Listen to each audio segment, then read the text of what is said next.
जय हिंद दोस्तों। एशियाई डिजिटल यूपी एग्जाम्स पर मैं आप सभी का हार्दिक स्वागत करता हूं। दोस्तों, जब टूटने लगे हौसले तो बस ये याद रखना, जब टूटने लगे हौसले तो बस ये याद रखना, बिना मेहनत के हासिल तख्तो ताज नहीं होते। जब टूटने लगे हौसले तो बस ये याद रखना, बिना मेहनत के हासिल तख्तो ताज नहीं होते। और ढूंढ लेना अंधेरे में भी मंजिल अपनी, ढूंढ लेना अंधेरे में भी मंजिल अपनी, क्योंकि जुगनू कभी किसी रोशनी के मोहताज नहीं होते। तो जिंदगी में दोस्त आप जुगनू बन जाइए।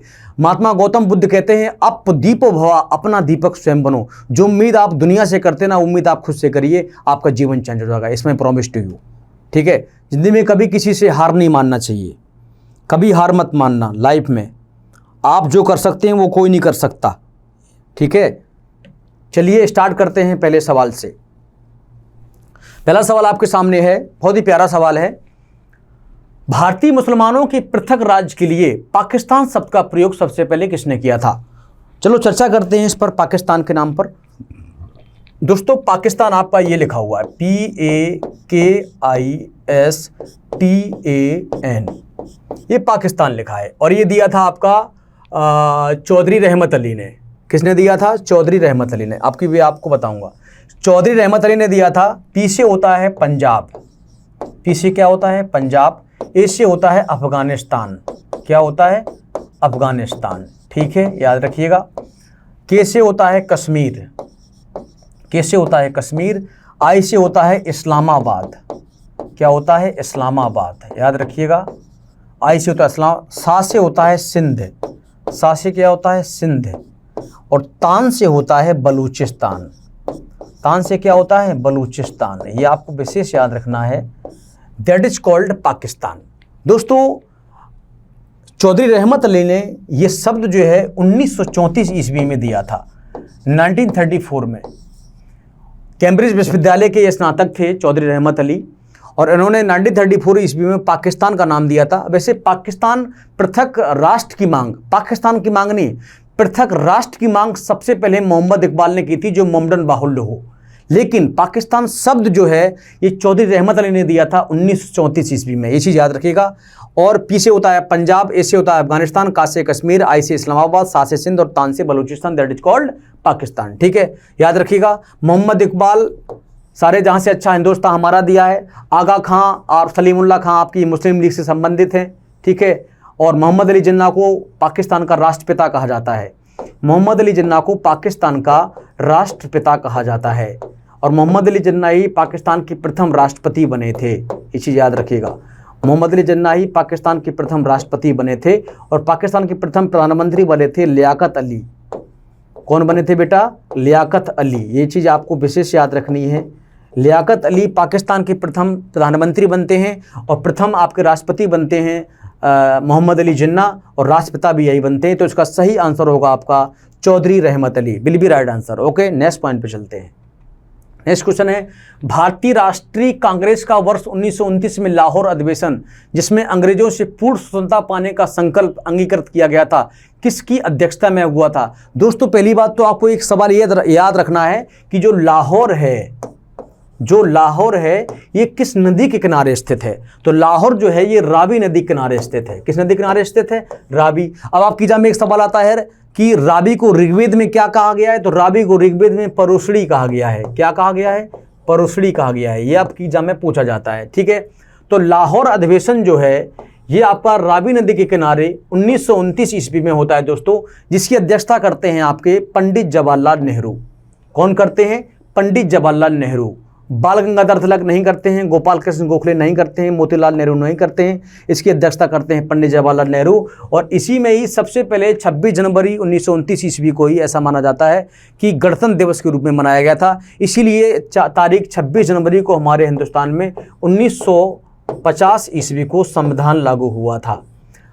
हम 26 जनवरी 1950 ईस्वी को लोकतंत्रात्मक गणराज्य बने। हम भारत के लोग भारत को एक संपूर्ण प्रभुत्व संपन्न समाजवादी पंथ निरपेक्ष लोकतंत्रात्मक गणराज्य बनाने के लिए तथा उसके समस्त नागरिकों को सामाजिक, आर्थिक और राजनीतिक न्याय, विचार, अभिव्यक्ति, विश्वास, धर्म और उपासना की स्वतंत्रता, प्रतिष्ठा और अवसर की क्षमता प्राप्त कराने के लिए तथा उन सब में व्यक्ति की गरिमा और देश की अखंडता को सुनिश्चित करने वाली बनता को बढ़ाने के लिए दृढ़ संकल्पित होकर अपनी इस संविधान सभा में आज दिनांक 26 नवंबर 1949 ईस्वी को मिति मार्ग शीर्ष शुक्ल सप्तमी संवत 2000 से विक्रमी को एतद द्वारा इस संविधान को अंगीकृत, अधिनियमित और आत्मर्पित करते हैं। दोस्तों 26 नवंबर याद रखिएगा डेट, 26 नवंबर 1949 ईस्वी को आपका संविधान अधिनियमित, अंगीकृत और आत्मर्पित हुआ था, अंगीकार किया गया था, स्वीकार किया गया था। लेकिन 26 जनवरी 1950 को आपका संविधान लागू हुआ था, क्योंकि 26 जनवरी आप 1929 में 26 जनवरी को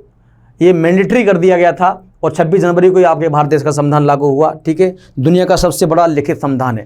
तो नेक्स्ट सवाल देखते हैं आप। नेक्स्ट सवाल है 1946 में बनी अंतरिम सरकार में राजेंद्र प्रसाद के पास कौन सा विभाग था। दोस्तों 1946 में जब गवर्नमेंट बनी थी, इसको बोलते हैं अंतरिम सरकार, इंटरिम गवर्नमेंट बोलते हैं, इंटरिम गवर्नमेंट बोलते हैं, इंटरिम गवर्नमेंट बोलते हैं, इंटरिम सरकार बोलते हैं दोस्तों। तो इंटरिम सरकार के जो राजेंद्र प्रसाद के पास जो पद था दोस्तों, ये देश के पहले राष्ट्रपति बनते हैं वैसे, लेकिन 1946 में जब बने थे तब इनके पास खाद्य व कृषि विभाग था, यानी कि खाद्य व कृषि मंत्री थे। ठीक है, विदेश मामले तो आपके प्रधानमंत्री के पास ही थे। ठीक है, बलदेव सिंह आपके रक्षा मंत्री थे, याद रखिएगा, सरदार बलदेव सिंह आपके रक्षा मंत्री थे। विदेशी मामले और राष्ट्रमंडल आपके पीटी नेहरू के पास थे, ये आपको याद रखना है। ठीक है, और सरदार बलदेव सिंह आपके हिंदुस्तान के पहले, सरदार बलदेव सिंह भारत देश के पहले रक्षा मंत्री थे। ठीक है, इस चीज़ को याद रखिएगा। तो राजेंद्र प्रसाद को एक चीज़ याद रखिएगा, मैं आपको बहुत बढ़िया सवाल बता रहा हूँ। राजेंद्र प्रसाद को भारतीय इतिहास में अजात शत्रु के नाम से जाना जाता है, अजात शत्रु के नाम से जाना जाता है। राजेंद्र प्रसाद को देश रत्न के नाम से जाना जाता है, देश रत्न के नाम से जाना जाता है। ठीक है, राजेंद्र प्रसाद बिहार के गांधी कहलाते हैं, बिहार के गांधी कहलाते हैं। राजेंद्र प्रसाद जी को बिहार का गांधी कहा जाता है।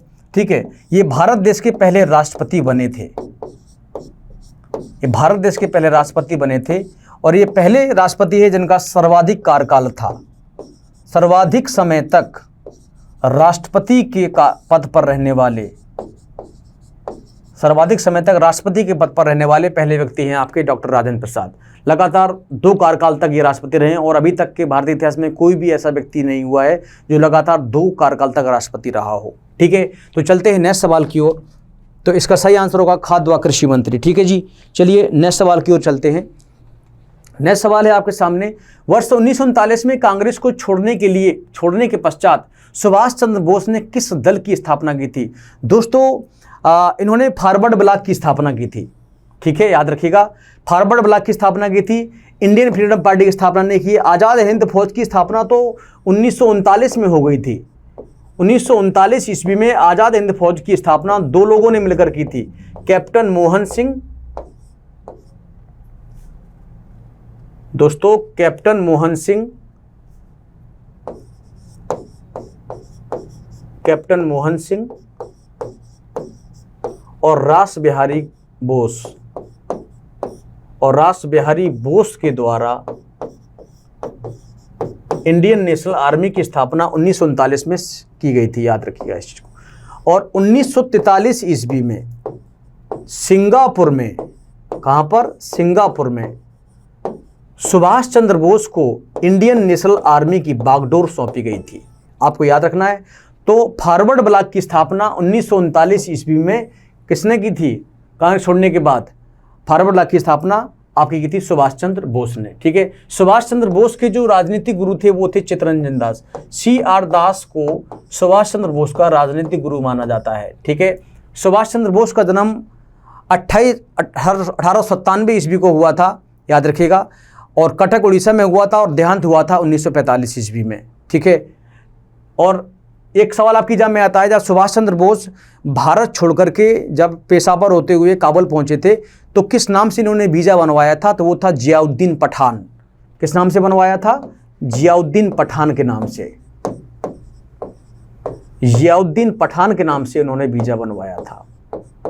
जियाउद्दीन पठान के नाम से वीज़ा बनवाया था। ठीक है, वीज़ा का फुल फॉर्म होता है visitor intention stay for abroad. Visitor intention stay for abroad is the full form of visa. Next question देखते हैं। वर्ष 1946 में गठित अंतरिम कैबिनेट की अध्यक्षता किसने की थी? तो दोस्तों राजेंद्र प्रसाद, जवाहरलाल नेहरू, वल्लभ भाई पटेल, सी राजगोपालाचारी। इसका सही आंसर होगा बी, पंडित जवाहरलाल नेहरू ने।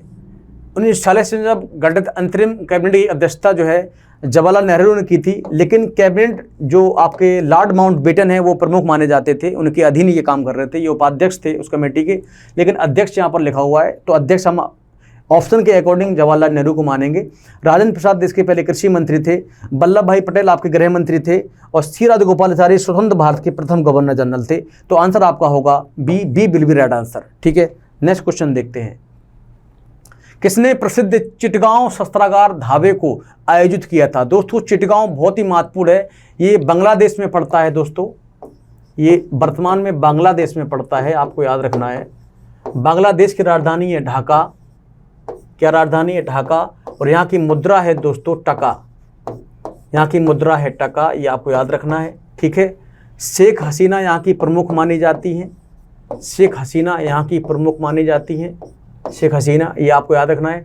बांग्लादेश जो है ये पूर्वी पाकिस्तान था। 1971 में भारत के सहयोग से शेख मुजीबुर रहमान के दिशा निर्देशन में बांग्लादेश आज़ाद हुआ। ठीक है दोस्तों, बांग्लादेश को मिनी इंडिया कहा जाता है। आपके एग्जाम में सवाल आ सकता है कि निम्नलिखित में से किस कंट्री को मिनी इंडिया कहा जाता है? वो बांग्लादेश है दोस्तों। तो इसका जो सही आंसर होगा वो सूरसेन होगा। सूरसेन ने इसका मतलब चिटगांव शस्त्रागार ढाबे को आयोजित किया था। लक्ष्मी सहगल आपकी कैप्टन रह चुकी हैं इंडियन नेशनल आर्मी में। बटुकेश्वर दत्त ने भगत सिंह के साथ में असेंबली में बम फेंका था खाली बेंच पर। ठीक है, ठीक है, तो इसका सही आंसर होगा सूरसेन। नेक्स्ट क्वेश्चन देखते हैं। हंटर आयोग की नियुक्ति की गई थी काल कोठारी घटना के बाद। काल कोठारी के काल कोठरी घटना के बाद, जलियांवाला बाग हत्याकांड के बाद, 1857 के विद्रोह के बाद, बंगाल के विभाजन के बाद। दोस्तों हंटर कमीशन 1882 में आया था। वैसे जलियांवाला बाग हंटर आयोग जो है, एक तो हंटर आयोग आपका शिक्षा के लिए आता है। ठीक है, तो 1857 ये जो आपका जलियांवाला बाग का हत्याकांड है ये आपका होता है 13 अप्रैल 1919 ईस्वी को आपका जलियांवाला बाग हत्याकांड होता है। एक्चुअली में जलियांवाला बाग हत्याकांड में क्या होता है, अमृतसर में सैफुद्दीन किचलू और तेज बहादुर सप्रू को गिरफ्तार कर लिया जाता है, और वहाँ के ये लोकप्रिय नेता थे सैफुद्दीन किचलू और सर तेजपाल सप्रू। सैफुद्दीन किचलू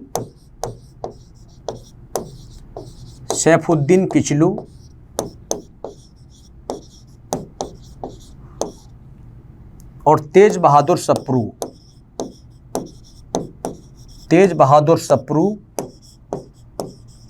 इनको गिरफ्तार कर लिया जाता है। तो इनकी गिरफ्तारी के विरोध में वहां के लोगों ने, निहत्थे लोगों ने जलियांवाला बाग एक स्थान है अमृतसर में, उसको नियुक्त किया और मतलब उनसे आग्रह किया, विनय किया कि हमारे स्थानीय जो नेता हैं सैफुद्दीन किचलू और तेज बहादुर सप्रू, इनको छोड़ दिया जाए। लेकिन माइकल ओडायर और जनरल ओडायर ने इन पर गोली चलाने का आदेश कर दिया था। तो भारत सरकार की ओर से तहकीकात समिति की स्थापना की गई थी। आप एक चीज़ और याद रखिएगा, भारत सरकार की ओर से तहकीकात कमेटी की स्थापना की गई थी। तहकीकात कमेटी की स्थापना की गई थी। ठीक है, और अंग्रेजों की ओर से की गई थी हंटर आयोग की स्थापना। ठीक है, तो जलियांवाला बाग हत्याकांड के दोस्त बहुत ही निर्मम हत्याकांड था। इसमें लगभग 4 से 5,000 लोग शहीद हो गए थे हमारे देश के। ठीक है, आज भी दीवारों पर वहाँ पे गोलियों के निशान बने हुए हैं। और इसी माइकल ओडायर को दोस्तों याद रखिएगा, इसी माइकल ओडायर को ऊधम सिंह ने 1940 ईस्वी में लंदन के कैक्सटन हॉल में गोली मार दी थी। तो ऐसे वीर सिपाहियों के चरणों में हम नमन करते हैं दोस्तों, याद रखिएगा। ठीक है, नेक्स्ट क्वेश्चन देखते हैं जो बहुत ही फ्रूटफुल है आपके लिए। भारत के विभाजन का बाल्कन प्लान उपज था? डब्ल्यू चर्चिल के मस्तिष्क का, M.A. जिन्ना के मस्तिष्क का, लॉर्ड माउंटबेटन के मस्तिष्क का, B.P. मेनन के मस्तिष्क का? तो लॉर्ड माउंटबेटन के मस्तिष्क का था भाई, याद रखिएगा। लॉर्ड माउंटबेटन स्वतंत्र भारत के प्रथम गवर्नर जनरल थे ब्रिटिश, और स्वतंत्र भारत के प्रथम भारतीय गवर्नर जनरल थे आपके सी राजगोपालाचारी। ठीक है, आपको याद रखना है। चलिए नेक्स्ट क्वेश्चन देखते हैं। किस भारतीय राष्ट्रवादी नेता ने जर्मनी और ब्रिटेन के बीच युद्ध को ऐसे ईश्वर प्रदत्त अवसर के रूप में देखा जिसमें भारतीयों को उस स्थिति को अपने हित में लाभ उठाने का मौका मिला? वो है आपके सुभाष चंद्र बोस। दोस्तों, सुभाष चंद्र बोस बहुत ही नेक और काबिल और बहुत ही बड़े फ्रीडम फाइटर थे भारत देश के लिए, जिन्होंने अपना सर्वस्व न्यौछावर कर दिया। 1920 में इन्होंने इंडियन सिविल सर्विस को क्वालिफाई किया था और इस्तीफा देकर के भारतीय राष्ट्रीय मूवमेंट में कूद पड़े थे और अपना सब कुछ न्यौछावर कर दिया। ठीक है जी, आप इसको याद रखिएगा। तो नेक्स्ट क्वेश्चन देखते हैं। किसने कहा था मेरी पीठ पर किया जाने वाला प्रहार ब्रिटिश साम्राज्य के ताबूत की एक अंतिम कील साबित होगा? दोस्तों, आपको याद रखना है, लाला लाजपत राय एक ऐसे व्यक्ति हैं जिन्होंने ये शब्द कहे थे ब्रिटिश हुकूमत के लिए, और 1928 में इनका फिर देहांत हो गया था। इनके सर पे लाठियों की चोट से प्रहार किया गया था। लखनऊ में पंडित जवाहरलाल नेहरू पर प्रहार किया गया था दोस्तों। तो इसमें लाला लाजपत राय का देहांत हो गया था 1928 ईस्वी में, ये चीज़ याद रखिएगा। भगत सिंह ने लाला लाजपत राय की हत्या के लिए बहुत प्रयास किए। भगत सिंह को शहीद आजम महात्मा गांधी ने कहा था। चंद्रशेखर आज़ाद को युवा तुर्क कहा जाता है। आपकी एग्जाम में सवाल आएगा बेटा, आपकी एग्जाम में सवाल आएगा कि निम्नलिखित में से किस व्यक्ति को युवा तुर्क कहा जाता है? तो चंद्रशेखर आज़ाद को कहा जाता है। ठीक है, और बाल गंगाधर तिलक, तो आपके बाल गंगाधर तिलक लाल बाल पाल में आते हैं, अतिवादी नेता थे। ठीक है, तो आज के लिए इतना ही। Thank you very much, God bless you. मिलते हैं नेक्स्ट क्लास में, जब तक के लिए व्यस्त रहें, मस्त रहें, स्वस्थ रहें, पढ़ाई करते रहें। थैंक यू वेरी मच, बहुत बहुत धन्यवाद। God bless you.